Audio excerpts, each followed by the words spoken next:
Olá, tudo bem com todas e todos? Estamos aqui para a nossa terceira web aula de Fundamentos de Eventos e Serviços de Sala e Bar. E aqui nós vamos seguir falando um pouco sobre cerimonial, sobre protocolo, sobre tudo que envolve a execução de um evento de excelência. Que afinal é para isso que nós estamos aqui, para entregar para o nosso cliente o melhor evento, e esse evento ele tem que ser feito sempre, né, com a maior excelência possível. Bem, o que acontece para a gente é que, através do cerimonial, nós vamos criando determinados protocolos para situações diferentes. Né? O cerimonialista, ele tem uma função específica, ele é um líder deste cerimonial. Né? E em protocolos diferentes, ele deve agir e atuar de formas diferentes. Um cerimonialista, inclusive, ele pode ser específico de uma determinada área. Muita gente só faz cerimonial de casamento.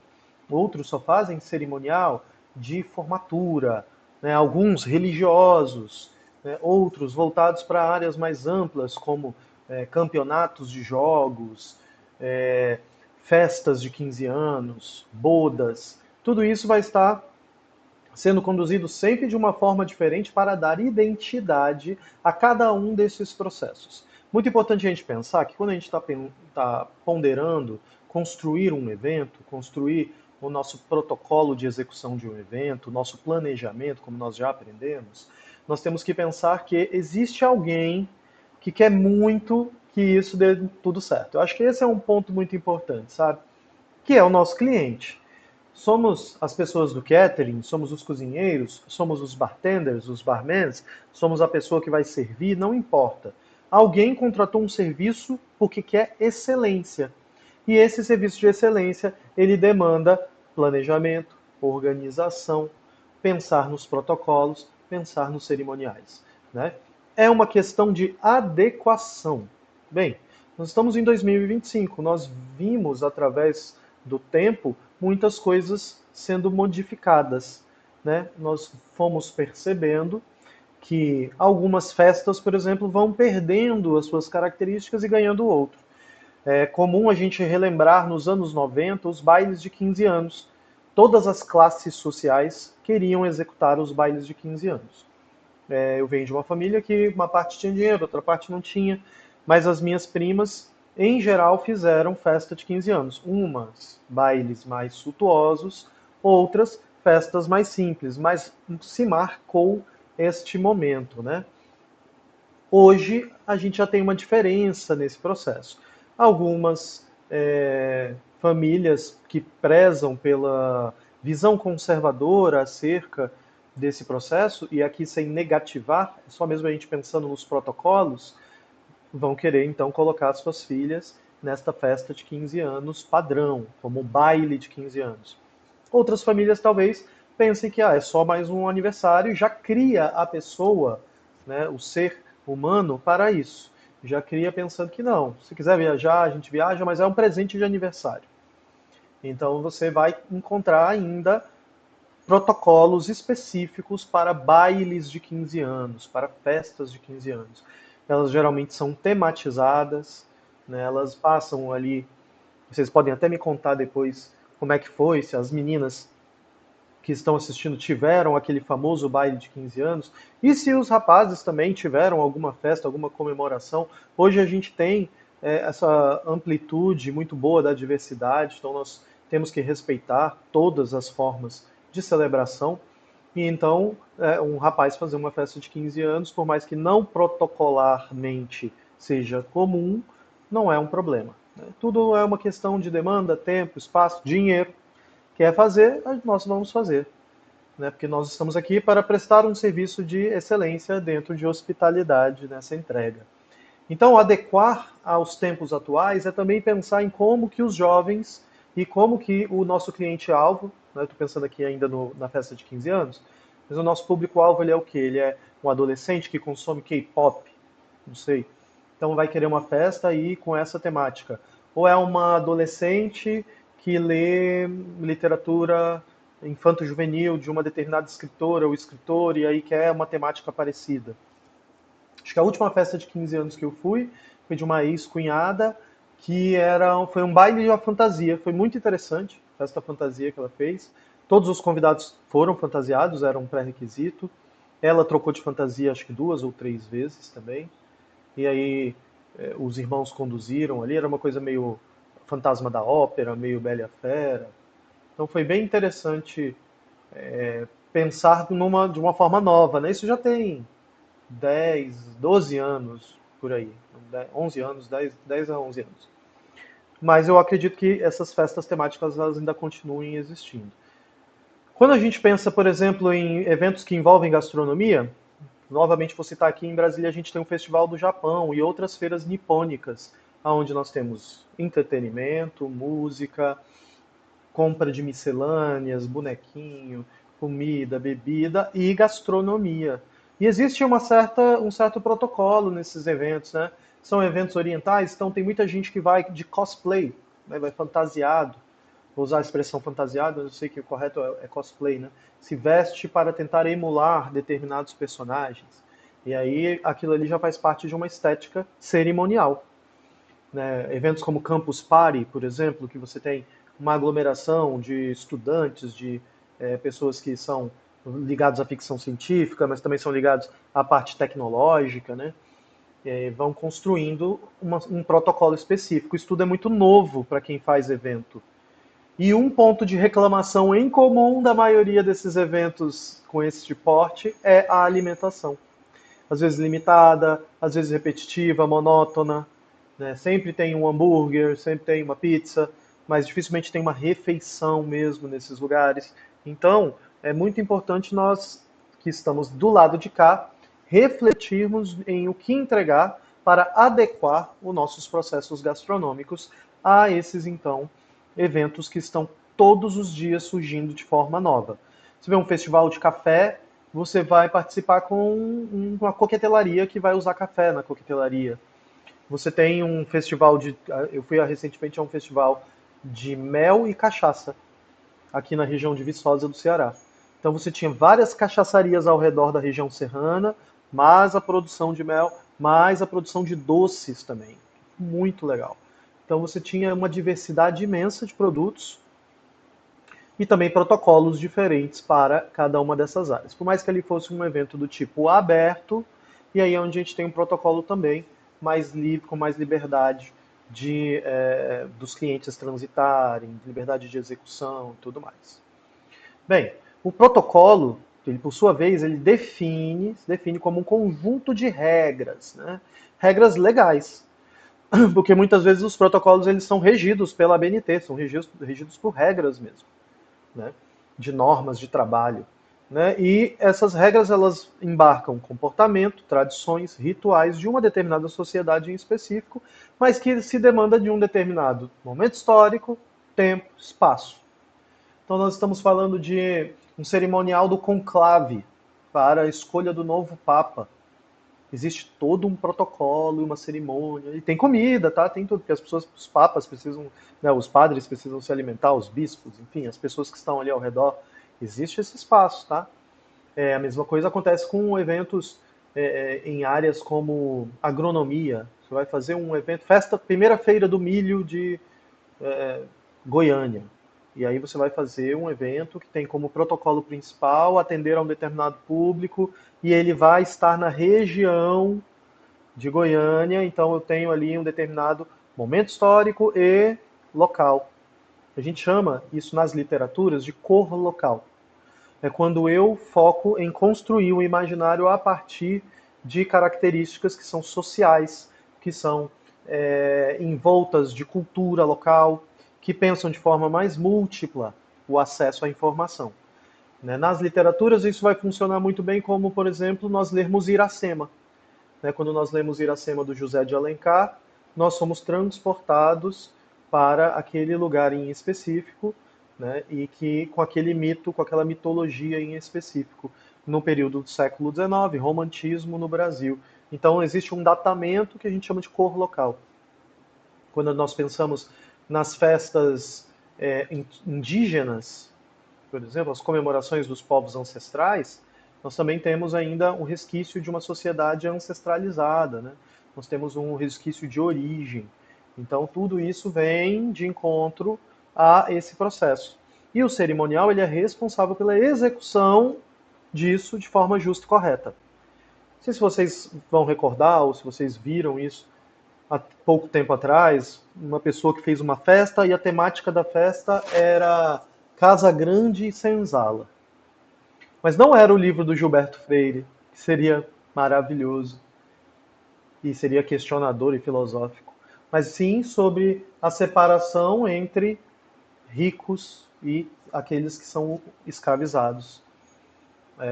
Dentro dos protocolos do cerimonial, a equipe de atendimento deveria se vestir como escravos para entregar os produtos a aniversariante, às pessoas que estavam ali celebrando, que estavam vestidos como os reis vitorianos, como a corte portuguesa no Brasil.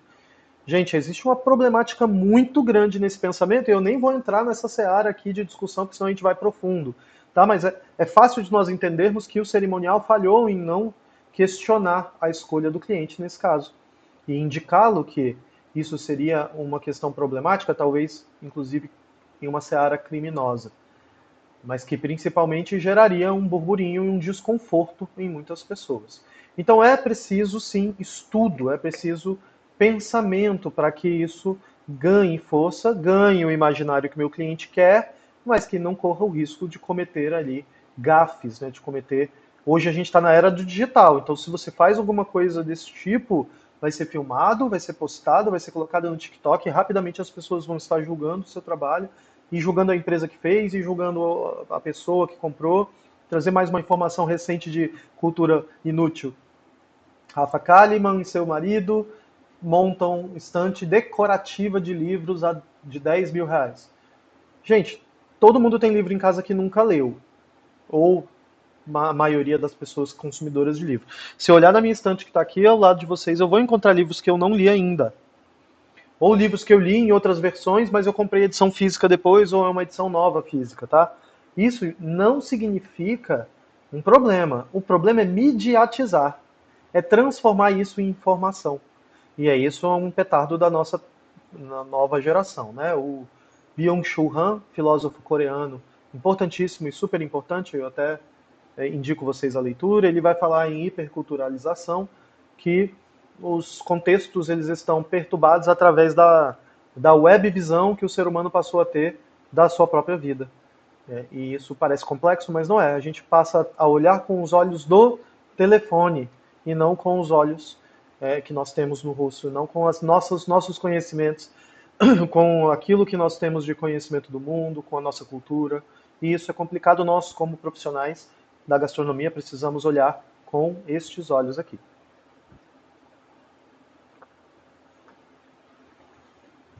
Seguindo, o mestre de cerimônias, a figura de alguém que vai comandar este cerimonial.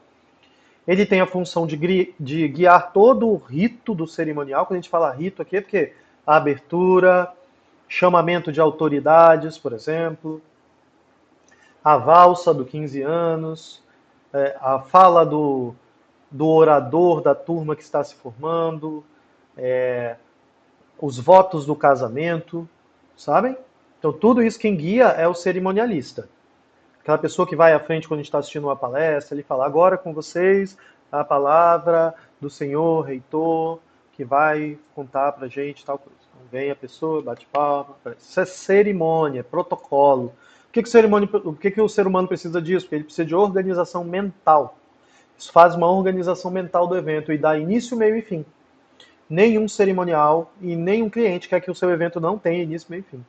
As pessoas precisam entender quando o evento está chegando na metade, quando ele está iniciando e quando ele está terminando, e ele tem formas diferentes de fazer esse processo. Tá? O cerimonialista ele não cria o conteúdo, salvo exceções. Existem alguns cerimonialistas que também criam seus conteúdos. Os textos que eles vão ler, né, lá na frente, tudo mais. Geralmente quem cria isso é a pessoa responsável pelo cerimonial. Tem alguém para fazer essa escrita, esse ghostwriter. Mas ele dá o tom da oratória àquele protocolo de determinado evento. Então tem uns eventos que exigem um tipo de oratória, outros eventos existem outros tipos de oratória. Eu já fiz muitos eventos de arte, e aí a gente tem um tom mais poético em eventos de arte. Já fui orador e cerimonialista em vários eventos de arte. Mas eu também já fui cerimonialista em casamento, né? Os amigos casaram, eu era a parte que unia noivo e noiva, portanto eles me convidaram para que eu fizesse a cerimônia ao invés de colocar alguém da família de um ou de outro para não ter problema. Foi um amigo que foi fazer e foi muito legal. Montei meu texto, fiz a leitura do meu texto e as pessoas gostaram muito de como isso foi executado. Tinha, claro, um protocolo. A cerimonialista estava perto de mim o tempo inteiro para me dizer, agora é a sua vez. Aí eu fui, peguei o microfone, fiz os votos. Então existia alguém, eu não era cerimonialista do evento, mas eu era o orador do evento. Então são funções diferentes, tá? A cerimonialista convida o orador, Marlos Alvarenga, para fazer os votos do casal. Então foi muito legal. E aí todo evento, gente, todo cerimonial, ele quer prezar pela hospitalidade e recepção justa, correta e bem executada desse projeto. E a hospitalidade, por sua vez, ela reconhece o outro e procura atender suas expectativas de forma autêntica e amigável dentro da capacidade e possibilidade daquele evento. Hospitalidade não significa passividade de ação. Não significa que vai ter um cliente ou um frequentador do evento que você está causando transtornos e problemas e você não vai solucionar isso de forma enérgica. Mas significa que dentro dos campos da possibilidade eu vou tentar abarcar todos para próximo, para que todos saiam satisfeitos e principalmente para que o meu cliente, aquele que me convidou a estar aqui executando este projeto, fique feliz com o resultado final. Mas a gente sabe que às vezes isso é bem complicado, principalmente se tratando de ser humano. Porque nós somos humanos, então nós entendemos um pouco sobre isso. Porém, como profissionais da área, temos que estar preparados para isso. Eu vi uma situação acontecendo num restaurante, aqui na região próxima, na Praia do Preá, que fica aqui em Cruz, cerca de 20 minutos daqui de onde eu estou. E aí nós estávamos num restaurante, uma steakhouse, um restaurante de carnes, né? E aí um cliente chegou com um outro amigo, já estavam bastante alcoolizados, mas um deles estava visivelmente alterado. O garçom foi atendê-lo, né, atendê-los, levou o cardápio, foi extremamente cortês, gentil, fez o atendimento padrão para eles e um deles começou a questionar o garçom: ah, e você escolhe o quê? Você gosta de comer o quê? Você escolheria qual? E o garçom falou: olha, depende, com o que o senhor gosta, a gente tem várias opções. Aí o cara levantou da mesa, batendo na mesa, dizendo: mas e se você tivesse que fazer essa escolha agora? Não sei. Aí o garçom deu um passo para trás, a coisa ficou tensa, o amigo ficou sem graça, pediu desculpas, tentou apaziguar, o garçom falou que não, isso não podia acontecer, que o cara estava sendo excessivo. A gerência chegou depois para conversar, então se tornou um clima bastante complexo ali naquele momento, sabe? Não foi muito confortável assistir aquela cena, né? E a partir desse momento ficou um climão ali naquela mesa, porque a pessoa que estava muito alcoolizada, muito fora de si, não aceitava que tinha cometido um erro. Para ele, ele tinha apenas feito uma piada, uma brincadeira, e que essa brincadeira ela não tinha nenhum problema, ela não tinha ali um radical problemático. Mas vocês, só de eu contar essa história, vocês podem perceber que é uma história desagradável, desconfortável para todos que estavam ali, e imagina para quem estava à mesa ou para quem estava prestando o serviço, que é muito importante. O garçom foi autêntico, amigável, atendeu as expectativas, eu como profissional estava observando, e eu acho que ele foi até cortês demais, porque sinceramente tem horas que a gente precisa perder um pouco a cortesia para colocar determinados lugares. Às vezes num cerimonial isso é complicado, tá? Então, hospitalidade sim, passividade e aceitação de qualquer coisa esdrúxula, não. Protocolos e etiqueta. Essa aqui é uma parte que as pessoas costumam não gostar muito, e a gente já hoje discute demais sobre qual a necessidade dos protocolos, o que é etiqueta, o que não é etiqueta, como se sentar à mesa. Isso já teve uma ampliação muito grande. A gente hoje tem muito mais leveza para lidar, eu acredito, até por conta das redes sociais, né? Ainda existe, sim, claro, protocolos. Primeiro ponto, gente, é esse acolhimento que eu estou falando, né? É abarcar a diversidade, a multiplicidade e as individualidades de cada um. A gente acolhe o nosso cliente ou os clientes do nosso cliente para tentar resolver, solucionar suas questões e trazê-los para a experiência do evento. Segundo ponto, a comunhão à mesa, né? Esse espaço de partilhamento. O evento gastronômico, ele tem esse momento de partilha. E esse momento deve ser um ritual muito bem planejado, né? Quando a gente está pensando num evento que serve jantar, que serve coquetel volante, isso tem que entrar nas horas certas. Imagina alguém estar fazendo um discurso e o garçom passando uma bandeja na frente, oferecendo comida. Não é agradável, não é confortável. Existe hora de início, hora de parar, hora de retomar o serviço. E os jantares a mesma coisa, tá? Bem-estar, essa é uma proposta indispensável, essa é uma proposta indispensável para o movimento da hospitalidade, né? E que aqui precisa pensar que mais que o contratante, os seus convidados devem ter a sensação de que viveram um momento inesquecível, de que viveram algo incrível ali, sob sua conduta, sob sua condução. E as condutas elas vão variar de acordo com o local, tanto dos chefes de cozinha, quanto das pessoas que estão executando, né, quanto dos garçons, do cerimonialista. Como falamos anteriormente, cada tipologia de evento tem uma tipologia de atendimento e que uma coisa não vai poder engendrar, engessar a outra. Né? Não existe um padrão para a conduta de execução do cerimonial, mas ela deve ser acordada com as características da estética escolhida e do tipo de protocolo. Existem, então, vários tipos de protocolo, mas não existe apenas um único padrão. Todo evento tem que ser assim, todo evento... Talvez o único padrão que a gente tenha é respeitar a fila, né? E às vezes é um problema. Pensem comigo aqui num fluxo de self-service, por exemplo. Onde a gente começa, um buffet, pega o prato, né? Vai andando até chegar na balança. Muita gente fica indo e vindo, não sabe seguir uma linha, assim. Vai ali na salada, aí pula para a proteína, aí volta aqui no meio. Aí você não tem um fluxo. Isso aí prejudica o processo. E aqui a gente não quer esse processo prejudicado. E vamos agora para a nossa primeira questão, né? Essa questão que a gente vai responder juntos. Certo, vamos lá. O cerimonial gastronômico, ele estabelece diretrizes que harmonizam os serviços de alimentos e bebidas com os ritos protocolares de eventos que são mais formais. Né? Esses protocolos eles envolvem ordem de serviço, né? Como nós falamos, etiqueta à mesa, precedência de convidados e linguagem adequada. Lembrando que, gente, etiqueta à mesa está mais para quem está montando a mesa do que para quem vai comer.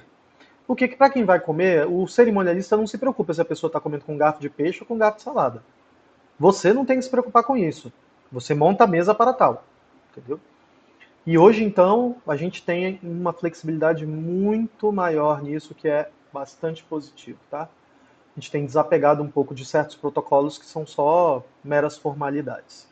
Em um jantar oficial com autoridades nacionais e internacionais, qual conduta está correta, né, de acordo com os principais pontos do cerimonial gastronômico?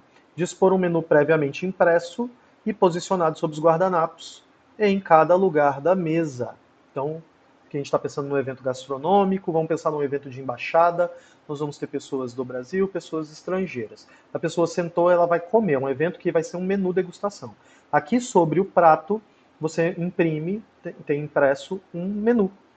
Nesse menu dizendo opções de entrada, ou se só tem um tipo, mas enfim, opções de prato principal, né? Se vai ter coquetel volante, opção de sobremesa, se vai ter bebida, tudo isso está ali bonitinho, tá? Para quem trabalha com menu de degustação, isso é básico. Né? Eu trabalho muito com o menu degustação, é a minha área preferida da gastronomia, então a gente sempre coloca, é uma cortesia, muita gente leva para casa, então eu sempre faço bonitinho, com uma impressão, com a gramatura alta, com um papel bacana, com um, uma timbragem legal. Então é importante que a gente pense que tudo isso é relação de hospitalidade. Né? O que está errado, gente? Servir pratos típicos locais sem considerar restrições alimentares. Isso a gente já sabe que uma coisa que a gente precisa prever. A previsibilidade de um protocolo com um cerimonial é que alguém, se for um jantar, me diga: eu sou intolerante a glúten, sou celíaco, sou intolerante à lactose, e aí a gente possa preparar pratos especiais para esses convidados, quando convir. Né? Terceiro ponto aqui, iniciar o serviço assim que a maioria dos convidados estiver presente, mesmo sem a chegada da autoridade principal, jamais. Né? É claro que aí a gente precisa também pensar que a autoridade principal tem que cumprir determinados protocolos. Ou liberar o cerimonial. Olha, caso eu não consiga chegar até as 21 horas, sirva o jantar e quando eu chegar. Aí a gente tem uma autorização prévia, trabalhar com previsibilidade. Permitir que os garçons sirvam os convidados por ordem aleatória para maior agilidade. Não existe uma ordem, né, de serviço, é do mais velho para o mais jovem, mulheres primeiro, depois homens. Se existir um patriarca, um patrono, uma pessoa de alta patente na mesa, ela vai ser servida antes. Isso é mero protocolo, tá?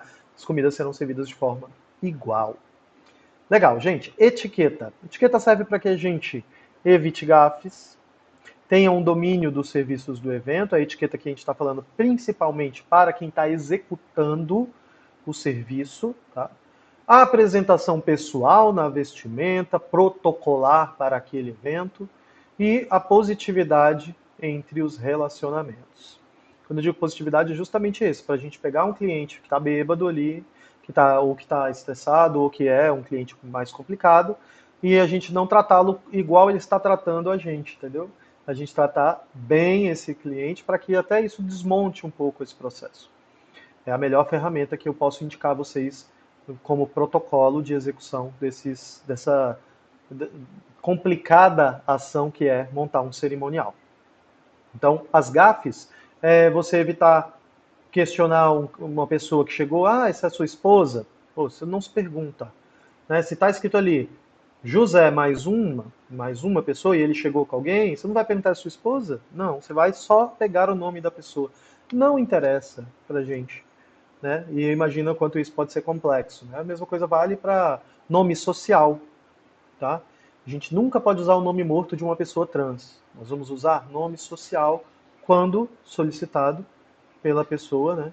Pela pessoa que já fez a sua troca ou que quer ser chamada pelo seu nome social. Nós temos legislação para isso. Nunca usar o nome morto, nunca usar o pronome morto. Né? Isso é uma etiqueta que a gente já inclui hoje nos nossos desígnios em 2025. Então, professor, mas eu não concordo. Não é sobre isso que a gente está falando. Nós estamos falando sobre protocolos de eventos. Pode ser que você nunca queira fazer um evento onde vão ter pessoas LGBTQIAPN+. Mas você vai ter que fazer um evento aberto e essas pessoas podem vir, podem estar. Então, a gente precisa saber que são pessoas como todas as outras com direitos iguais e que cada um contém protocolos específicos. Tá? Domínio dos serviços de eventos que foram decididos pelo cerimonial. A apresentação pessoal, como eu disse, ela tem a ver com um evento, né? Então, alguns eventos, roupas mais sociais, outras menos. Isso tudo é definido antes. E sempre, sempre positividade no atendimento, sorriso, a forma de falar com o cliente. Eu posso estar chateado, querendo ficar em casa jogando videogame. Eu posso estar querendo fazer qualquer coisa, mas eu cheguei no bar, eu atendo meu cliente, pode ser um, pode ser 10, com a mesma forma. Quero saber o que ele está achando, o que ele vai comer, para eu indicar ele o melhor vinho, indicar a melhor bebida. O cliente às vezes quer conversar um pouco, principalmente o cliente de férias, ele quer dialogar. Então, a gente precisa ser cortês e, e ostensivo nessa ideia de captar o desejo do outro. Pontos muito importantes, gente. As regras elas não podem ser engessadas. Estou repetindo isso aqui novamente porque existia uma visão nos anos 80, 90, de que o protocolo era aquele que tinha que ser executado único e exclusivamente. Hoje nós já vemos até grandes eventos internacionais, como o próprio evento de passagem de faixa de presidente, tudo mais. A gente já vê que mudou um pouco os cerimoniais, mudou um pouco esses protocolos. Ainda existe ali uma base, mas não é tudo tão mais rígido, né? O importante é seguir o planejamento. O planejamento que foi feito, ele até pode ter uma aresta, né? Uma forma de que você faça diferente um pouquinho e em algum momento você transitou de um lado para o outro, mas seguir ali os pontos principais do evento. Tem coisas que não podem falhar, né? Usar talvez algumas dessas ações no nosso dia a dia pode ser um ponto muito relevante para que na hora de montar um cerimonial, conduzir um protocolo e poder trabalhar bem com esse tipo de ação, nós não estejamos à mercê desse produto. Né? Então, como é que isso acontece, professor? É, eu tenho a minha organização de casa, eu vou fazer um almoço, eu vou pensar o que eu vou servir primeiro, quem vai chegar primeiro. Isso não significa que tem que ser tudo perfeitinho, mas é uma forma da gente ir se adaptando isso. E usar algumas regras de etiqueta, né? A questão da. Eu bato muito na tecla da fila, porque fila me incomoda muito. Eu sou um virginiano meio chato, assim, e eu gosto de fila organizada, sabe? Porque dá a sensação de que eu sei que horas eu vou ser atendido. Agora, se tu vê uma bagunça ali, como acontece às vezes quando não tem o ticket, né, numérico, para você saber qual é a hora que você vai ser atendido, poxa, você não sabe ali, você vai chamar por nome, mas qual é a sequência, sabe? Então, é meio assustador isso. Então, trazer isso para o nosso dia a dia. Agir sempre com humanidade e empatia, ética e elegância nos nossos processos. Vamos responder mais uma perguntinha para fixar melhor aí o nosso conteúdo. Muito bem.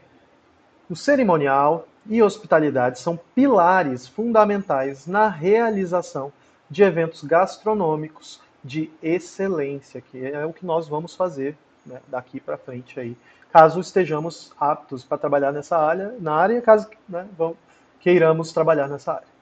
Enquanto o cerimonial cuida da formalidade, da ordem, dos rituais sociais, e a hospitalidade se refere ao acolhimento, ao conforto e à experiência positiva do convidado ou dos convidados.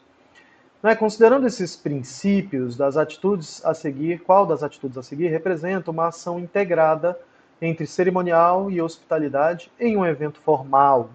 Ó, opa, um evento formal. Existem protocolos, né? Nós vimos lá no nosso material. Esses eventos mais formais têm protocolos diferentes. Então, ponto correto é planejar o assento dos convidados com base em precedência e afinidade, oferecendo atendimento cordial e atencioso. Precedência é quanto tempo antes esse convidado confirmou a sua presença. Então, se ele confirmou logo no início, eu vou alocando, porque vamos pensar que tem um show. E aí tem mesas mais perto do palco, mesa mais longe. É justo com um convidado que me confirmou logo na primeira semana ficar lá atrás? Não é justo, não é correto. Também ele não pode ficar à frente das autoridades convidadas no evento, mas ele tem que ter um lugar bacana para ele. Então a gente trabalha com precedência e trabalha também com afinidade. Eu vou colocar aqui numa mesa essas pessoas que são da mesma família. Ou vou colocar naquela. Isso quase sempre é uma afinidade, né? Eu vou colocar naquela outra mesa ali pessoas que trabalham juntos. As pessoas aqui trabalham juntas, elas vão ter um pouco de afinidade, elas vão ter um evento mais coletivo, uma sensação mais coletiva desse evento. Então, pensar nisso é pensar de forma cordial e atenciosa com os convidados. Os protocolos eles incluem às vezes acessibilidade. Então pensar um convidado PCD que é cadeirante precisa de um acesso facilitado à área, deve ficar perto de uma das portas de acesso. Uma pessoa, um convidado que tem autismo não pode ficar muito perto do som, porque tem uma hipersensibilidade ao excesso de barulho. Nós vamos colocar mais distante, talvez até ofertar tampões de ouvido, fones, tal, uma área mais tranquila. Isso tudo, gente, nós precisamos pensar antes, tá? E é muito importante. Assim como nós professores também, né, sempre pensamos em uma forma de trazer para vocês os conteúdos de uma forma que todos os alunos compreendam. E não adianta só ficar falando de forma técnica, senão vocês não vão compreender. Então, ignorar restrições alimentares dos convidados para manter um padrão, muita gente faz isso, tá? Ah, não vou ter comida vegana não, que se quiser come salada. É um problema. Se eu estou fazendo um evento onde eu convidei veganos. Se a pessoa não se manifestou também, talvez até eu ache ok. Mas se eu estiver sendo o cerimonialista ou a pessoa que está montando esse cerimonial, eu vou propor, pelo menos, uma refeição que abarque vegetarianos e que abarque veganos. Porque eu acho que é uma realidade, nós temos que encarar isso de uma forma mais sinuosa, mais tranquila. Em vez de ficar, ai, porque não come carne? Não, daí, sabe? Eu vou montar ali um prato vegano. E é isso. Priorizar o cumprimento rígido do protocolo, né? Mesmo que os convidados se sintam desconfortáveis. Opa, cadê o acolhimento? Cadê a afetuosidade? Eu coloquei um convidado perto de uma pessoa que ele não gosta ou que ele, sei lá, por algum motivo não se dá bem, ele me pediu para trocar de lugar e eu não fiz isso. Ou o convidado, na hora que ele fez a conferência dos convites, que ele me deu o ok dele, ele falou, olha, eu gostaria de me sentar perto da saída, porque eu vou ter que ir embora mais cedo, eu não quero que isso seja desconfortável. Eu coloquei ele bem na frente dos noivos. Entendeu? Não podemos causar esses tipos de desconforto, tá? E realizar a recepção, né, informal dos convidados, sem considerar regras protocolares. Aí só se o seu evento foi um evento informal, e mesmo se ele for informal, o fato de ser informal é um protocolo. Vocês entendem? O fato de ser um evento num pub de rock com bandas alternativas exige um protocolo, que é o cara que vai estar lá na portaria recebendo a grana da galera e carimbando a mão ou colocando as pessoas para dentro, ele também vai ter uma pegada alternativa. Ele tem que saber o que está acontecendo, que evento é esse, quem vai cantar, quem está cantando agora. Então existe protocolo para tudo, gente. Não é uma coisa do tipo, nossa, um bicho de sete cabeças, não. Tá bom? Então a gente tem sempre que entender como que isso está funcionando. Vamos lá. Bem, atitudes que o cerimonialista deve ter e que são muito boas para quem pretende aí abarcar esse espaço ou já trabalha na área ou um dia vai trabalhar com isso, porque às vezes a gente passa por esses lugares antes de chegar no tão sonhado chefe de cozinha, né? Observar as ações ao redor daquilo que está acontecendo, que está sendo conduzido, desses espaços que estão sendo construídos dentro do meu evento, dentro do meu cerimonial, né? Pensar no bem-estar dos prestadores de serviço. Olha que ponto importante, tá? Os prestadores de serviço, aqueles que estão aqui ajudando, sendo contratados para executar esse evento. O evento só existe por conta dos prestadores de serviço. Mas eu não me preocupei se eles comeram, se eles beberam água, se eles estão confortáveis, se eles estão passando bem, se eles estão se comunicando. Entende? Então, isso é muito importante. Eu vi um dia desses uma foto de uma pessoa que estava trabalhando em festa infantil e olha, tem que ser assim, muito, né, na paz para trabalhar em festa infantil e gostar muito, né? E aí a família também é um outro fator aí nesses eventos, né? E aí a moça estava vestida, se eu não me engano, de um animal, não lembro qual era o animal. E a criança aniversariante toda hora oferecia coxinha para a moça que estava vestida de animal. E a mãe da menina, uma hora, chegou e falou: Minha filha, vou usar que é tigre, tá? Tigre não come coxinha, não. Não precisa oferecer mais, não. E aí a moça estava sem comer até aquele momento, né? Comendo só a coxinha que a menina trazia para ele. Olha a humilhação da coisa no Brasil, né? Aí a moça, que estava de tigresa ali, chegou para a criança e falou o seguinte: tigre não come coxinha, mas adora empada. Aí, aí a criança entendeu, passou a trazer só empada. E aí ela comeu a noite inteira, sim. Mas, tirando a brincadeira, poxa, quando a gente está falando de protocolo, todo evento que eu faço aqui no bar, eu falo para a cozinha: Cozinha, eu preciso de jantar cedo para todos os funcionários. O evento vai começar às 19, às 18 meus funcionários precisam estar jantando, porque eu não vou poder liberar eles durante o evento. Ou se eu liberar, vai ficar espaçado, vai um, depois vai outro. Então, vamos jantar todo mundo junto antes. Vocês podem ver em séries como The Bear que as pessoas almoçam antes de começar o serviço de almoço. Porque senão você vai ficar morto de fome vendo comida saindo e voltando e isso não vai funcionar bem, não vai trabalhar bem. Então todo mundo almoça antes de começar o serviço de almoço do restaurante. Todo mundo janta antes de começar o serviço de jantar. Quando é contínuo, aí se separa de outra forma. E no caso de um protocolo, o ideal é que as pessoas tenham seu intervalo, ou seja, o protocolo de cerimônia. Então, a pessoa que está ali de segurança vai ter um intervalo, mais água o tempo inteiro, né? E ter essas pausas para que a pessoa possa respirar, possa comer alguma coisa.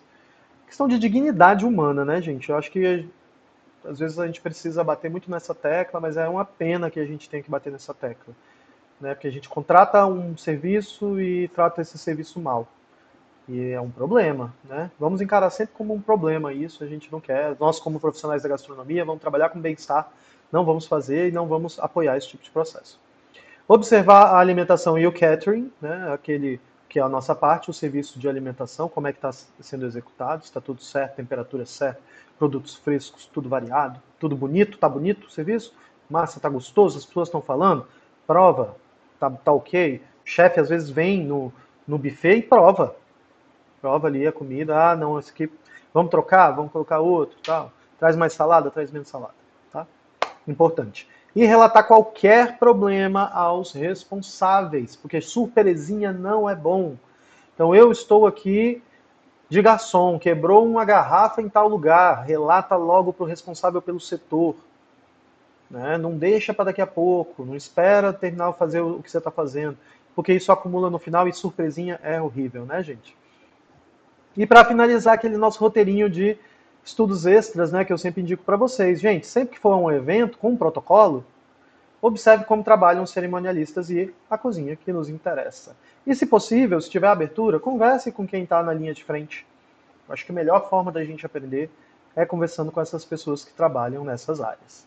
Tudo bem? Fica aqui um abraço imenso. Até a nossa próxima aula. Tchau, tchau. Até logo.